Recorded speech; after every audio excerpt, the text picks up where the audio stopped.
He hits like a mule, and he's probably the hardest person that's ever punched me in my face.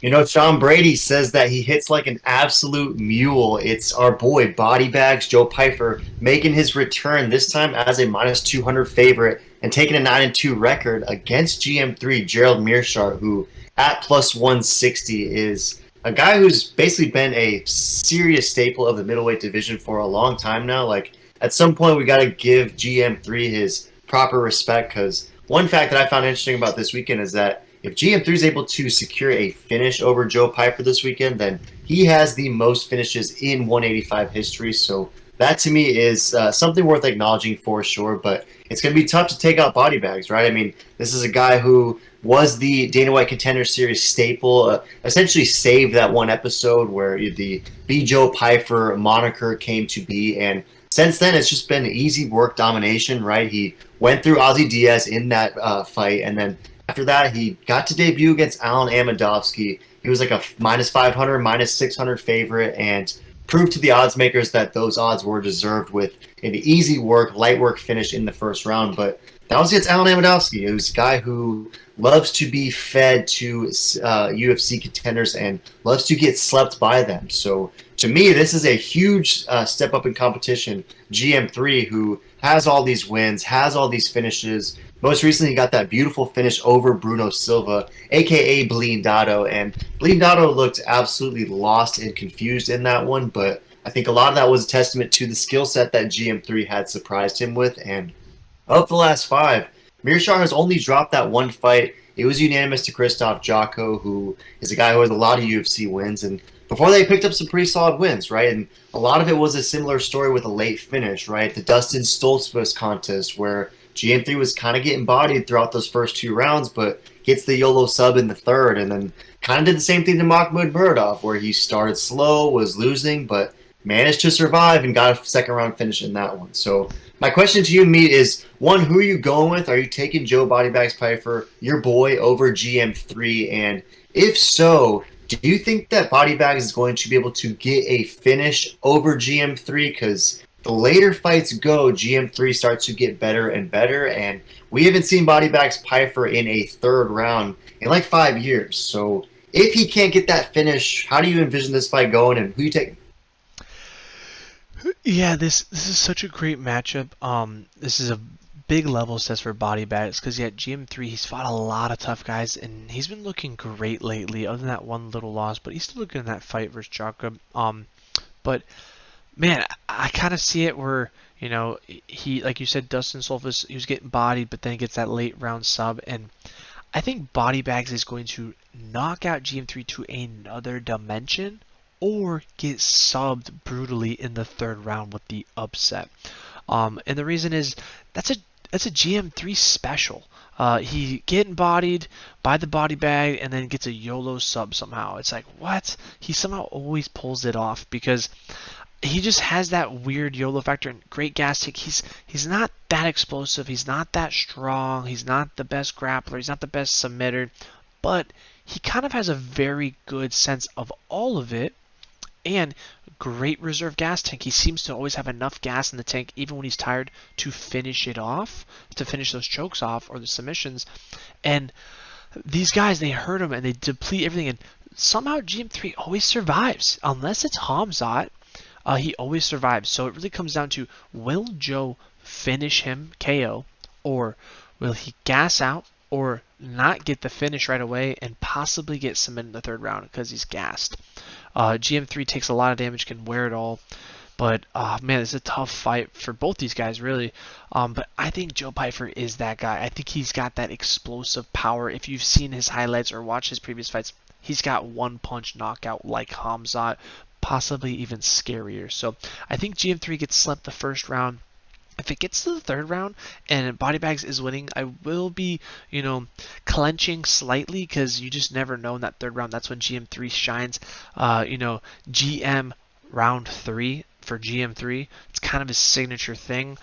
So it is a little scary, but I got to go with Pyfer knockout. I got to ride with Typology, and that is my boy Body Bags KO. Easy work. Yeah, I love that. And I know you've been repping body bags for a long time, right? Like this is a guy who way before Dana White Contender Series, you were saying, yo, this guy Joe Pyfer is going to be a serious threat in the UFC. And it's been cool to watch him grow and watch him sort of materialize as this beast that you knew he would be very early on. And if we look at Tapology, 56% is rolling with Joe Pyfer. There is a lot of brown, right? It's about 88.6% of it is going for that Pyfer KO. That to me is a little bit surprising, just because again, yes, we saw Hamzat absolutely just crumple GM3. He just stiffened him with that first punch, essentially 17 seconds, I believe, is what it took. And yes, that was phenomenal. But I think of the stiff punching Hamzat gnarly power that he brings, and wonder if Joe Pyfer has that similar pop. I guess he also GM3 did also get finished by Ian Heinisch, and that was early and often too. And let me know down in the comments how to rationalize that one, because Ian Heinisch isn't a guy with a litany of impressive UFC wins, and I don't know, that result and that sort of how that fight materialized was strange to me. So I don't know how to rationalize it, but like, do you think that Pyfer possesses that same Hamzat like power and will get it done that early? And if he doesn't, do you see any pathway for a Pyfer decision, or do you think that he's going to win by KO and that's the only way he can win? Yeah, it's definitely a tough one, and I think his main path is going to be KO. People might be leaning on, GM3's submission, GM3's grappling's better. Bodybag hasn't even shown the UFC, but Bodybag's background is grappling, and he is nasty. So if it comes to the grappling aspect, he's going to ragdoll GM3. The biggest thing is, when was the last time we saw Joe Pyfer go the distance, if he even has, let alone gone to the third round? I don't know if he has gone the distance, and he's barely gone to the third round. So with that being said, we don't know how well he will do versus a veteran like GM3 who's gone many third rounds, many decisions.